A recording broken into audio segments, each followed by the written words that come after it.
So hello guys, welcome back to physics grow. তোমাদের physics গ্রোতে স্বাগত। আমরা ভৌত রাশির পরিমাপ ও মাত্রা এর এমসিকিউ সিরিজ চালাচ্ছিলাম, যেখানে আমাদের কনভেনশনাল এমসিকিউ সমস্ত করানো হয়ে গেছে। ডেসক্রিপশনের লিঙ্ক আছে, প্লে লিস্ট আছে, করে নাও। স্কিল বেসড যে এমসিকিউগুলো, যেটা অ্যানালাইটিক্যাল, সেই এমসিকিউগুলো ফিল ইন দ্য ব্ল্যাঙ্কস এর আগের ক্লাসে করেছি। আজকে তোমাদের করাবো কলাম ম্যাচিং। তো দেখতেই পাচ্ছ, প্রথম কলামে আছে স্তম্ভ 1-এ আছে টর্ক, বলের ঘাত, টান, পৃষ্ঠটান। স্তম্ভ 2-তে আছে ml_t-1, mlt-2, ml²t-2, ml_t⁻²2। আমাদের এদেরকে ম্যাচিং করাতে হবে।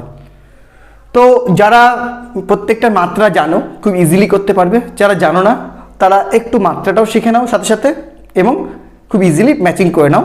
এবং মানে এখনকার ক্লাসগুলো অবশ্যই একটু অ্যাডভান্স লাগবে, মানে অত ভেঙে বোঝানো হবে না, কারণ আগের ক্লাসগুলোতে যথেষ্ট বোঝানো হয়েছে। ওগুলো ক্লাস করে আস্তে আস্তে এলে এগুলো তোমার খুবই ইজি লাগবে। তবুও যতটা পারবো ভেঙে ভেঙে বোঝানোর চেষ্টা করব। একই জিনিস বারবার রিপিট করতে ভালো লাগে না, তাও করব। ঠিক আছে, তো শুরু করি। প্রথম রয়েছে টর্ক। টর্ক, তো টর্কের মাত্রা শিখতে হবে। তো যেগুলো তোমার আশা করি জানা নেই, তার আগে জানতে হবে টর্ক রাশিটা কি। টর্ক রাশিটা মনে রাখবে, টর্ক মানে হলো ফর এক্সাম্পল, তুমি যে মানে বাড়িতে তো এখন পাওয়া যায় না, চাপা কলগুলো হয়, চাপা কল, ওই যে কল যে যেখানে চাপা কলে জল পড়ে, যে চাপা কল, সেই চাপা কলগুলো দেখবে একটা আলম্ব থাকে। ঠিক আছে, আলম্বের সাপেক্ষে একদিকে মানে একটা অংশ জল টেনে ওপর ওঠে, আর একটা অংশে তুমি বল প্রয়োগ করো। তো তুমি যেখানে বল প্রয়োগ করো সেটা দেখবে যেটা মেন আলম্ব, যার সাপেক্ষে রোটেট করছে। তুমি যদি একটু ছবি আঁকে বোঝানোর চেষ্টা করি, এটা যদি কলটা হয়,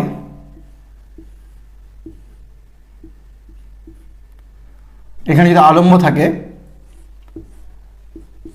আর এখান থেকে যদি জল বেরায়, এই তো এরকমটা যদি কল হয়, এই কলে যে আলম্ব, এই আলম্বের সাপেক্ষে তুমি যদি এখানে ফোর্সটা অ্যাপ্লাই করো, আর তুমি যদি এখানে ফোর্সটা অ্যাপ্লাই করো, তো দেখবে এখানে ফোর্স অ্যাপ্লাই করলে তুমি ইজিলি কলটা চাপতে পারছো এবং জলটা বেরোচ্ছে। তুমি এখানে ফোর্সটা অ্যাপ্লাই করলে তোমার খুবই কষ্ট হবে, এবং যদি তুমি ফোর্সটা এখানে এই আলম্বের উপরে অ্যাপ্লাই করো, তাহলে কোনোভাবেই জল বেরাবে না। এটা কেন হয়? কারণ এই আলম্ব থেকে তুমি যত দূরে ফোর্সটা অ্যাপ্লাই করবে, তত এই যে আলম্বের সাপেক্ষে এই দণ্ডটার রোটেশন ভালো হবে। রোটেশন মানে ঘূর্ণন। তো মনে রাখবে, কোনো কিছু যখন ঘুরাবে বা ঘূর্ণন দেবে কোনো বস্তুকে, ঠিক আছে, কোনো আলম্বের সাপেক্ষে, তখন শুধুমাত্র বল যে কতটা অ্যাপ্লাই করছো তার উপর ভিত্তি করে ঘূর্ণন হয় না, তার সাথে দেখতে হয় আলম্ব থেকে লম্বভাবে তুমি কত দূরে বলটা প্রয়োগ করছো। যেমন এই আলম্বের সাপেক্ষে এই বলটা ডিস্টেন্স 0, আলম্বের সাপেক্ষে এই বলটার ডিস্টেন্স সামথিং, সাপোজ 2 সেন্টিমিটার। তো আলম্ব থেকে এই বলটার ডিস্টেন্স মোটামুটি 4 সেন্টিমিটার, তার ডাবল। ওকে, মানে আমার ছবি সাপেক্ষে, তাই তো। সো এই যে এই বলটা আর এই বলটার মধ্যে, এই বলটা সব থেকে, তিনটা বলের মান মনে করো একই, তবুও এই বলটা দিয়ে খুব ইজিলি কলটার ঘূর্ণন হবে, ফলে জলটা বেরাবে। এই বলটা দিয়ে কিন্তু অত ভালো ঘূর্ণন হবে না, কষ্ট হবে, আর এটা দিয়ে তো হবেই না। তার মানে কি বুঝলে? কোনো বস্তুকে রোটেশন দেওয়ার সময় বল ইম্পর্টেন্ট নয়, যেটা ইম্পর্টেন্ট সেটা হলো টর্ক। কি ইম্পর্টেন্ট? টর্ক। আর এই টর্কটাই হলো নাথিং বাট কোনো মানে ঘূর্ণন সৃষ্টি করার জন্য কোনো বস্তুর ওপর আলম্বের সাপেক্ষে যে বিন্দুতে তুমি বল প্রয়োগ করছো, সেই বল গুণিত আলম্ব থেকে ওই বলের ক্রিয়ারেখার লম্ব দূরত্ব। মানে এই যে বলটার ক্রিয়ারেখা, এই লাইনটার আলম্ব থেকে লম্ব দূরত্ব, যেমন এখানে 4 সেমি, ঠিক আছে, লম্ব দূরত্ব। এই দুটার গুণফল বস্তুটার মধ্যে যে ঘূর্ণন প্রবণতা সৃষ্টি করে, তাকেই বলা হয় টর্ক। ঠিক আছে, বা বলের ভ্রামকও বলে। কি বলে? বলের ভ্রামক। তার দুটো জিনিস একসাথে তুমি শিখে গেলে, একটা বললাম টর্ক আর একটা বললাম বলের ভ্রামক। সো হোয়াট ইজ বলের ভ্রামক বা টর্ক? কোনো ঘূর্ণনশীল বস্তুকে ঘূর্ণন দেওয়ার জন্য আলম্ব থেকে লম্ব যত দূরে তুমি বলটা প্রয়োগ করছো, সেই বল ইন্টু লম্ব দূরত্ব, এই গুণফলটা ওর মধ্যে ঘূর্ণন প্রবণতা সৃষ্টি করবে এবং সেটাই টর্ক। অর্থাৎ এক্ষেত্রে তুমি তিনটা বল সমান, কিন্তু তিনটা বল সমান পরিমাণ টর্ক দেয় না। যেমন এই বলটা টর্ক কী হবে, এফ ইন্টু 0, কারণ ডিস্টেন্স নাই, তার মানে এই বলটা কোনো টর্কই দেয় না। আর টর্ক না দিলে কোনো কিছুর ঘূর্ণন হবে না। যতই বল প্রয়োগ করো, তুমি টর্ক প্রয়োগ করলে ঘূর্ণন হয়, বল প্রয়োগ করলে নয়। এই টর্কটা দেখো, এই বলটা ইন্টু 2 সেন্টিমিটার, কিন্তু এই বলটা সেম, তবে এই বলটার সাথে গুণ হচ্ছে 4 সেন্টিমিটার, তাহলে এই গুণফলটা বেশি। ফলে এই গুণফলটা বেশি মানে এই টর্কটা বেশি, তার মানে এখানে বল প্রয়োগ করলে টর্কটা বেশি প্রয়োগ হবে, আর টর্কটা বেশি প্রয়োগ হলে মানে এখানে ঘূর্ণনটা ভালো হবে। ফলে এখানে খুবই ইজিলি জল পাবে। ঠিক আছে, তা টর্ক কি, নাথিং বাট প্রয়োগ করা বল ইন্টু আলম্ব থেকে লম্ব দূরত্ব। ডান। বলের মাত্রা কি, M L T to the power -2, আর লম্ব দূরত্বের মাত্রা কি, এল। তাহলে মিলিয়ে হলো M L square T to the power -2। So first একেরটা হয়ে গেল সি। ডান। ওকে, নেক্সট কি আছে, বলের ঘাত। হোয়াট ইজ বলের ঘাত? বলের ঘাত মানে হলো, তোমাকে মনে করো আমি তোমাকে একটা জায়গায় বসিয়ে আমি তোমাকে ঠেলছি, ঠিক আছে, ঠেলতে ঠেলতে ঠেলতে ঠেলতে ঠেলতে 2 মিনিট ধরে ঠেলে তোমাকে এক জায়গায় নিয়ে গেলাম। তাহলে আমি তোমার উপর বল কন্টিনিউয়াসলি মনে করো 10 নিউটন বল প্রয়োগ করছি, একই বল, এবং সেটা আমি 2 মিনিট ধরে প্রয়োগ করলাম। তাহলে এই প্রযুক্ত বল ইনটু যতটা সময় ধরে আমি বলটা প্রয়োগ করলাম, এই দুটার গুণফলকে বলা হয় বলের ঘাত। ঘাত বল নয় কিন্তু, ঘাত বল মানে তোমাকে যদি একটা ঘুষি মারি তাহলে সেটা ঘাত বল। যে একটা বৃহৎ মানের বল খুবই মাইক্রোসেকেন্ড জাস্ট টাচ যদি কাজ করে, তাহলে সেই বলটা হলো ঘাত বল। ঘাত বল ইজ এ বল, মানে ঘাত বলের মাত্রা বলের মাত্রা সেম, কিন্তু বলের ঘাত হলো প্রযুক্ত বল ইনটু সময়। মানে বলের ঘাতের মাত্রা আর বলের মাত্রা কিন্তু সেম নয়, দুটো আলাদা জিনিস। বলের ঘাত কি, প্রযুক্ত বল ইনটু সময়। তোমার উপর কিছু পরিমাণ বল, ঠিক আছে, যদি অনেকক্ষণ কিছু সময় ধরে কাজ করে, তাহলে সেই বল ইনটু সময়টাকেই বলা হয় বলের ঘাত। তো বলের ঘাত কি, বলের ঘাত হলো বল ইনটু সময়, বল প্রযুক্ত বল ইনটু সময়। সো প্রযুক্ত বল আবার সেই M L T -2 into T. তাহলে এম এল টি -2 +1 মানে টি -1, এম এল টি -1 মানে বলের ঘাত হলো অপশন মানে এ এর সাথে ম্যাচ করলো। নেক্সট কি আছে, টান। টান, টান মানে কি, টান মানে টানা। তোমাকে যে টানছি, তোমাকে ধরে টানছি মনে করো, টানা। সো টান ইজ ওয়ান টাইপ অফ বল, সো টান নাথিং বাট এ বল। টান ইজ বল, বল ইজ এম এল টি -2 ডি। বাকি থাকলো পৃষ্ঠটান। পৃষ্ঠটানটা কি জিনিস একটু ভালো করে শিখবে। তুমি যদি একটা কোনো পাত্রে জল নাও, তাহলে জলের উপরিতলে তুমি যদি একটা মাকড়সাকে ছেড়ে দাও, তো দেখবে মাকড়সাটা যখন হাঁটবে তখন কিন্তু মাকড়সাটা পা ভেজে না। খুব ভালো করে লক্ষ্য করে দেখবে, খুব ভালো করে অবজার্ভ করতে হবে, যে দেখবে ওই যেখানে যেখানে মাকড়সার পাটা পড়ছে ওই জায়গাটা দেবে যাচ্ছে, কিন্তু জলে তার পা ভিজছে না। তার মানে কি, জলের ওপরের যে লেয়ারটা, সেই লেয়ারটা একটা টান টান করা রবার শিটের মতো, যেটা যতক্ষণ না ফাটছে ততক্ষণ কিন্তু ভিজবে না, ঠিক আছে। তো এই যে জলের উপরিতলটা, হ্যাঁ, এটা আমি একটা এক্সপেরিমেন্টও দেখাতে পারবো। তুমি যদি খুব হালকা করে একটা আলপিন বা সুচ যে হয় জলের উপরে রাখতে পারো, তাহলে সেটা কিন্তু জলে ডুববে না, কারণ ওপরের ওই টান টান করা পর্দার উপর ভেসে থাকবে। আর যদি একটু স্পিড হয়ে যায় তাহলেই ওই পর্দাটা ফেটে গেলে জলে ডুবে যাবে, ঠিক আছে। তো কি বললাম, তো জলের একটা ধর্ম হলো যে জল তার উপরিতলটাকে টান টান করা চাদরের মতো রাখে বা রবারের পর্দার মতো রাখে। মানে তুমি যদি ওই জলটার মাঝখানে একটা লাইন কল্পনা করো, মনে হবে লাইনটাকে কেউ একটা দুদিক ধরে টেনে রেখেছে। যেমন করে একটা বেলুন ফেটে গেলে যে বেলুন অংশগুলোকে টেনে টানলে দেখতে সুন্দর লাগে, যে টান টান আছে একটা জিনিস দিয়ে, কাপের মতো অনেক সময় গ্লাসের মধ্যে টান টান করে দিয়ে গার্ডার দিয়ে বেঁধে অনেক সময় অনেক ঢোল বাজানো যায়, ঢোল বানানো যায়। তো সেরকমই তুমি যদি কল্পনা করো জলের উপরিতলটা একটা লম্বা লাইনকে, একদম আড়াআড়িভাবে লাইনকে দুদিক থেকে টেনে রেখেছে, তো দ্যাট ইজ পৃষ্ঠটান। তবে ডেফিনেশন বলে ওই যে লম্বা লাইনটা তুমি কল্পনা করলে, সেই লম্বা লাইনটাকে দুদিক থেকে যে প্রযুক্ত বল দেওয়া হচ্ছে, সেই বল প্রতি একক দৈর্ঘ্যে যতটা দেওয়া হয় তাকে বলা হয় পৃষ্ঠটান। সো পৃষ্ঠটান কি? পৃষ্ঠটান হলো বল বাই দৈর্ঘ্য।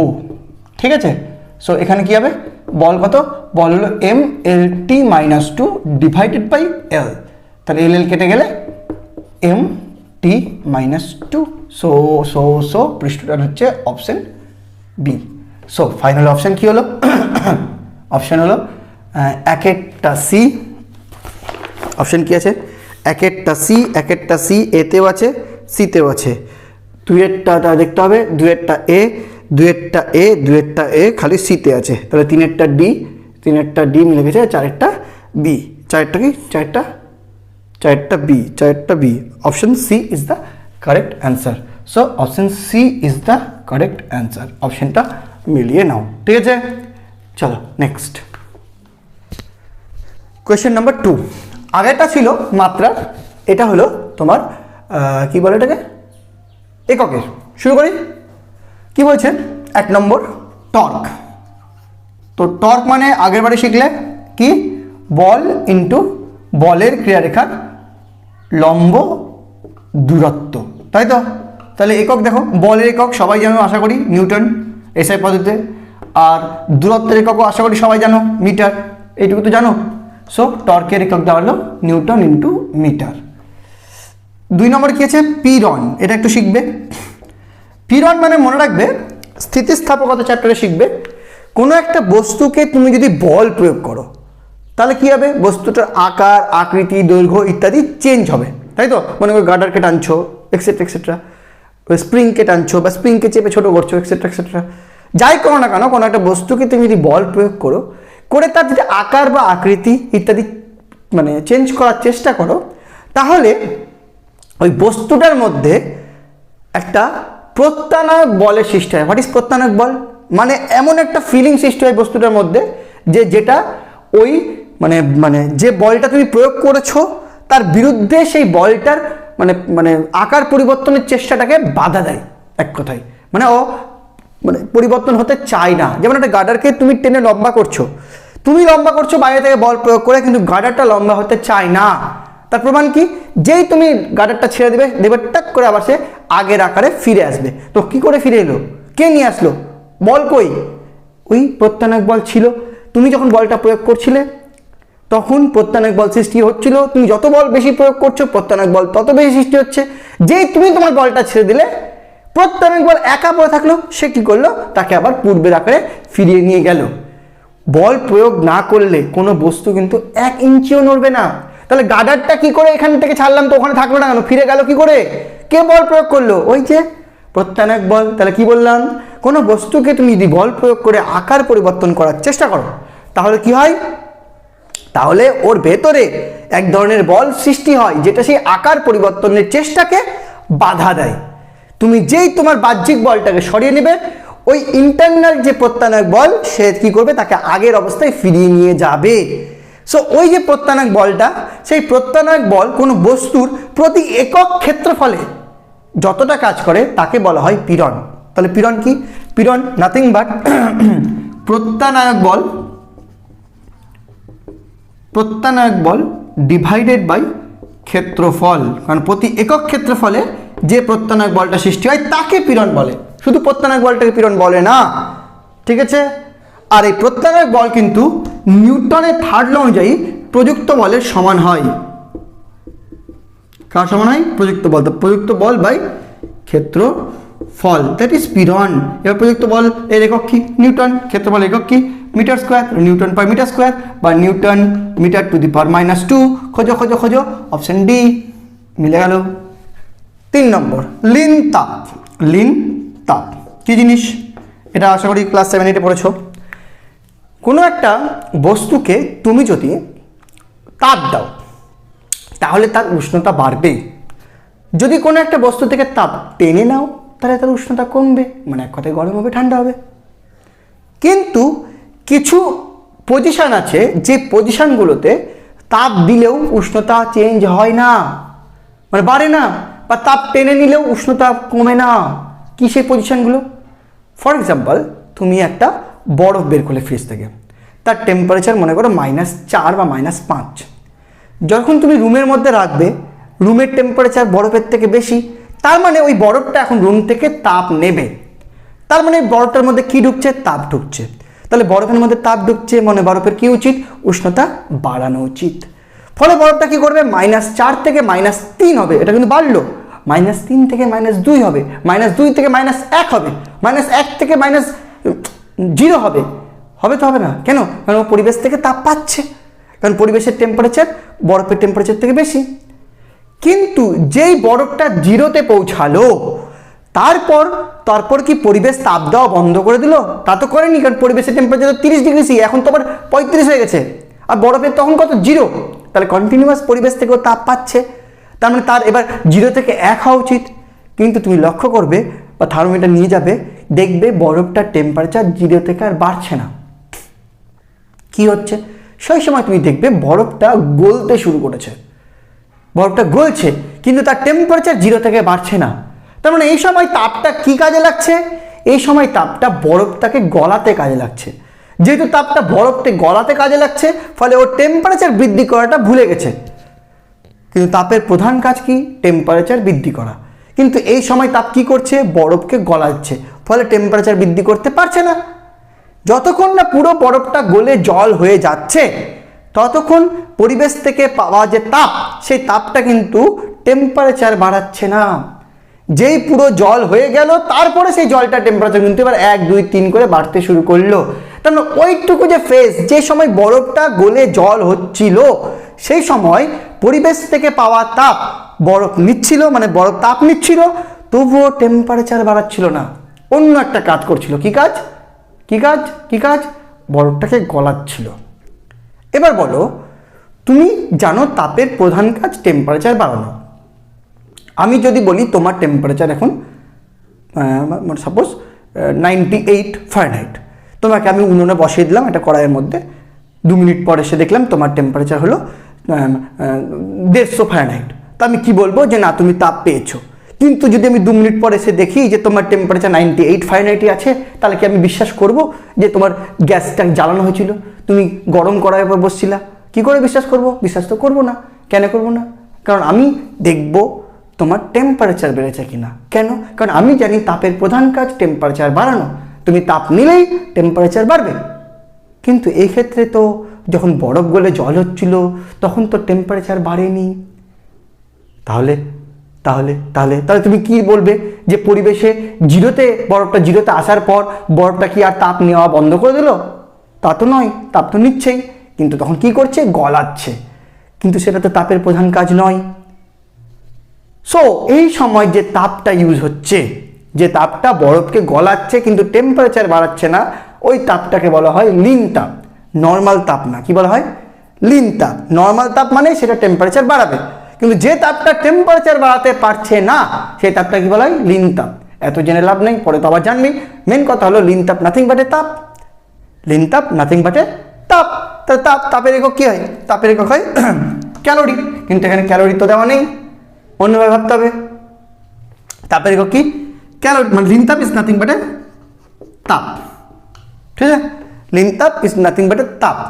তো তাপ তাপ তাপ তাপকে কিভাবে দেখতে পারো?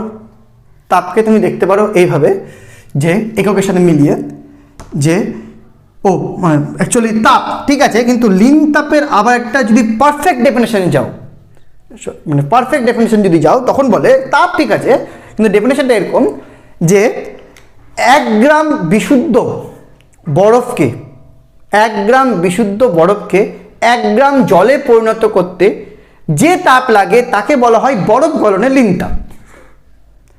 বা 1 কেজি বিশুদ্ধ বরফকে 1 কেজি বিশুদ্ধ জলে পরিণত করতে যে তাপ লাগে তাকে বলা হয় বরফ গলনের লিন তাপ, এসআই পদ্ধতিতে। তাহলে ডেফিনিশনই যখন যাচ্ছ, তখন তাপ মানলাম, সেই তাপের সাথে তোমাকে বলতে হচ্ছে যে কতটা পরিমাণ তুমি বরফটাকে গলাচ্ছ, বা কতটা পরিমাণ তুমি কি বলবো ওটাকে, হ্যাঁ জলকে জমাট বাঁধাচ্ছ, ওর ক্ষেত্রে কিন্তু লিনতাপই বলে। হ্যাঁ, যদি কোনো জলকে বরফে পরিণত করো সেই সময়ে কিন্তু তাপটা টেম্পারেচার আর কমায় না, জিরোই রাখে। ওকে, তো লিনতাপ কাকে বলবো? লিনতাপ হলো মানে প্রয়োজনীয় তাপ প্রতি গ্রাম হতে পারে বা প্রয়োজনীয় তাপ প্রতি কেজি হতে পারে। তো এসআই পদ্ধতিতে প্রয়োজনীয় তাপ প্রতি কেজি ভাবতে পারো। সো লিনতাপ ইজ প্রয়োজনীয় তাপ প্রতি কিলোগ্রাম।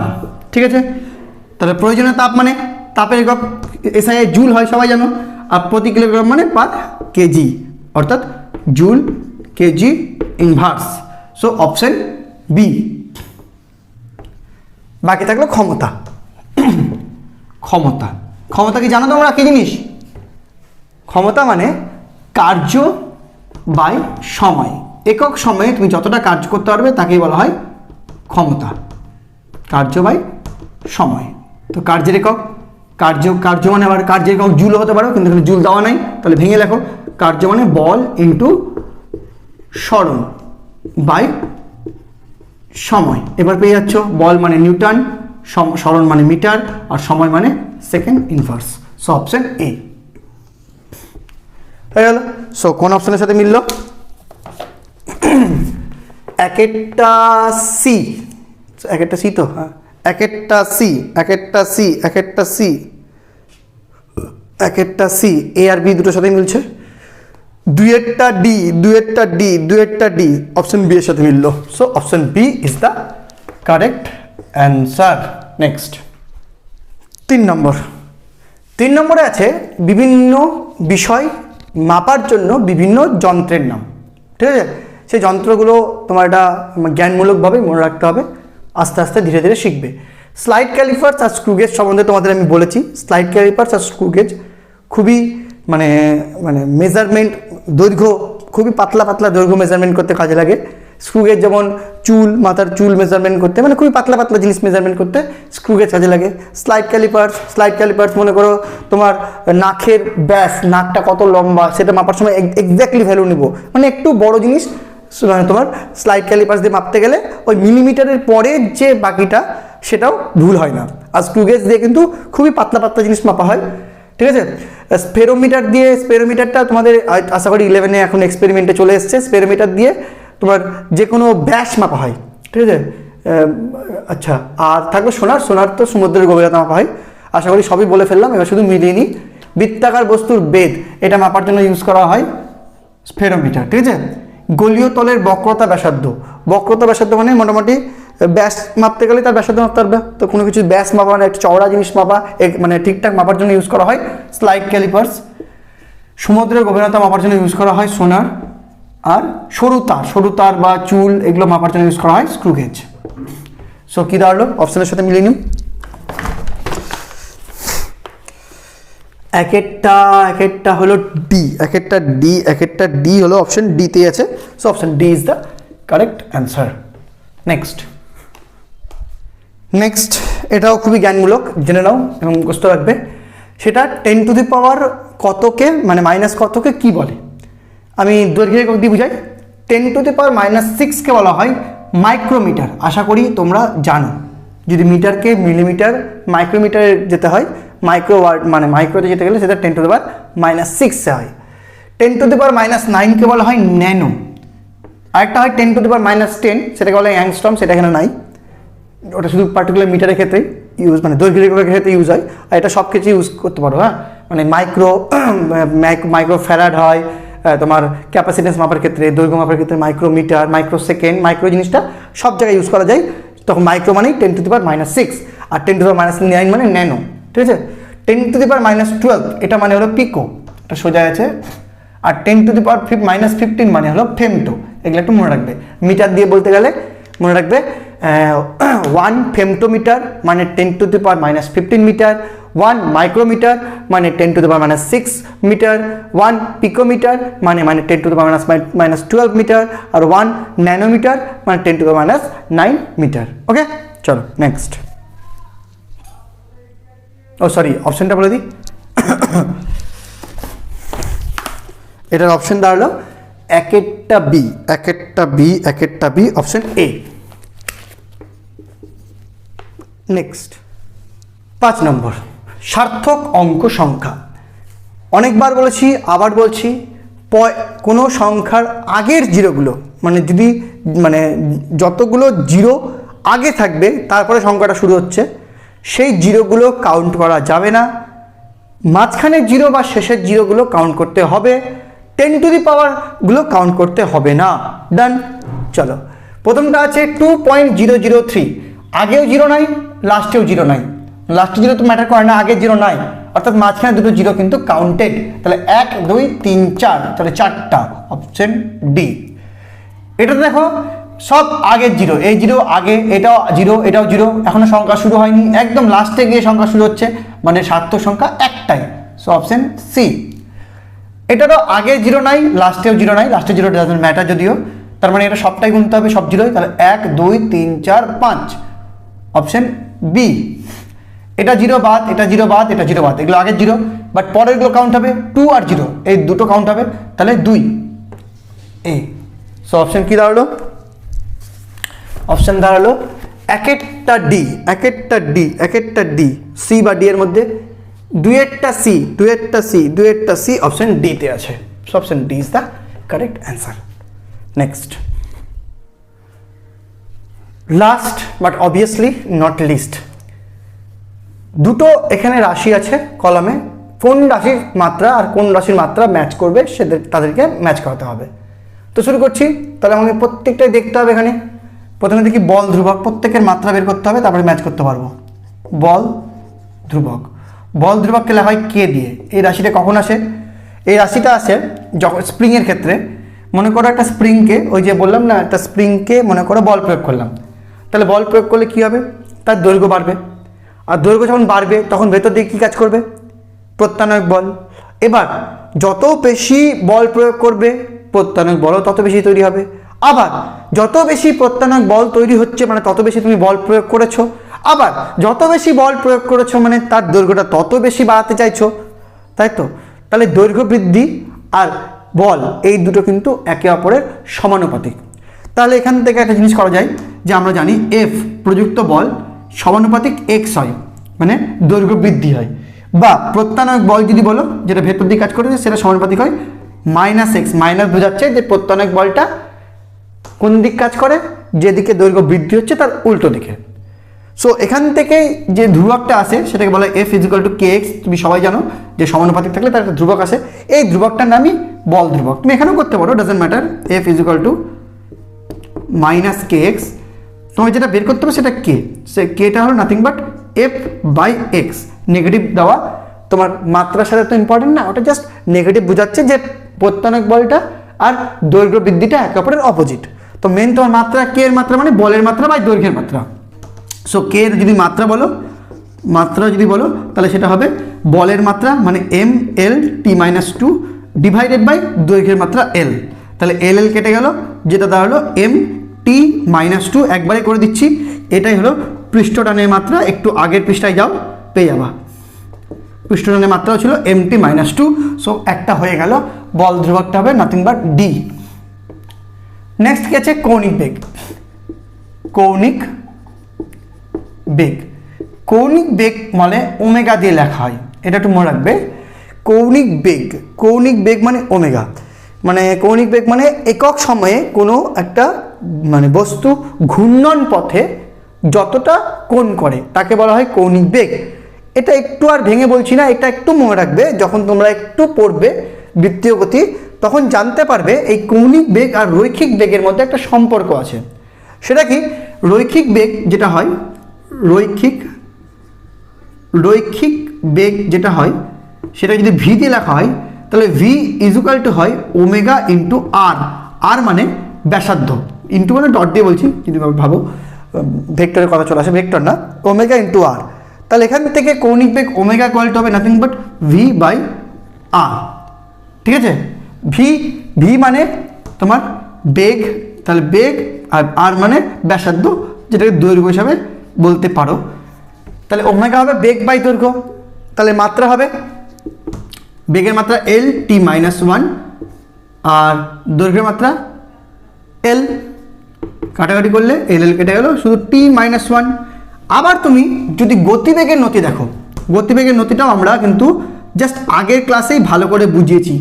গতিবেগের নতি, গতিবেগের নতি মানেই মনে রাখবে ডি, ডি দিয়ে বলছি না, ডেল্টা দিয়ে বলছি, delta V by delta X. মানে ওই যে ইসের ক্ষেত্রে পৃষ্ঠ সান্দ্রতার ক্ষেত্রে বোঝানো যেতে পারে যে একটা জল যখন ফ্লো করে মেঝের থেকে যত ওপরের লেয়ার নেব তত তার স্পিডটা কম থাকবে, মানে বেশি থাকবে, আর মেঝে যত ক্লোজ নেব তত স্পিডটা কম হয়, কারণ ওই মানে কি বলবো বিরুদ্ধে সান্দ্র বলটা বেশি প্রয়োগ হয়। আর সেখানেই এই বেগের নতিমাত্রা বিষয়টা আসবে। এটাও একটু মানে অপেক্ষা করো, যখন সান্দ্রতা পড়বে তখন বুঝে নেবে যে বেগের নতিমাত্রা হয় delta V by delta X. এটা যদি মাত্রা দেখো ডেল্টা ভি মানে এল টি মাইনাস ওয়ান আর ডেল্টা এক্স মানে এল কাটলে টি মাইনাস ওয়ান, যেটা ওমেগার মাত্রা সমান। সো এটা আর সি মিলে গেল। চাপ, চাপ মানে সবাই জানে চাপ মানে বল বাই ক্ষেত্রফল, ঠিক আছে। বল মানে M L T minus two আর ক্ষেত্রফল মানে এল স্কোয়ার, তাহলে হবে M L minus one T minus two, এটা হলো চাপের।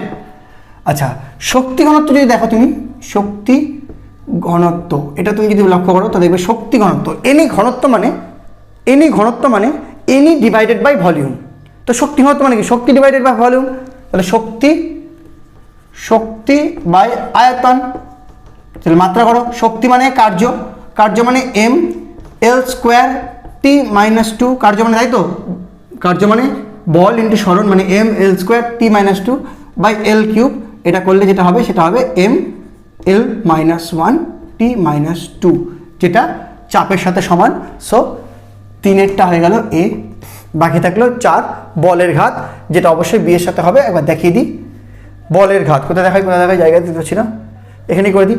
বলের ঘাত মানে সবাই জানো বল ইন্টু সময়, এখানে করলাম, যেটা বেরাবে এম বল ইন্টু সময় M L T minus two হতো, ইন্টু সময় করলে টি মাইনাস ওয়ান, ঠিক আছে। আর ভরবেগ হয় ভর ইন্টু বেগ, ভর মানে এম, বেগ মানে L T minus one, match করলো, M L T minus one match করলো। সো অ্যান্সার কি হচ্ছে? অ্যান্সার হচ্ছে এক একটা ডি তিনটাতেই আছে, দুয়েরটা সি এ আর বি তিনটাতেই আছে, তিনেরটা এ এতে আছে, আর কিছুতে নাই। So option A is the correct answer. এই গেল কলাম ম্যাচিং। নেক্সট তোমাদের সাথে দেখা হবে অ্যাসেশন রিজনিং নিয়ে, ঠিক আছে, যেটাকে বলে ওই কারণ আর তার ব্যাখ্যা। টাটা।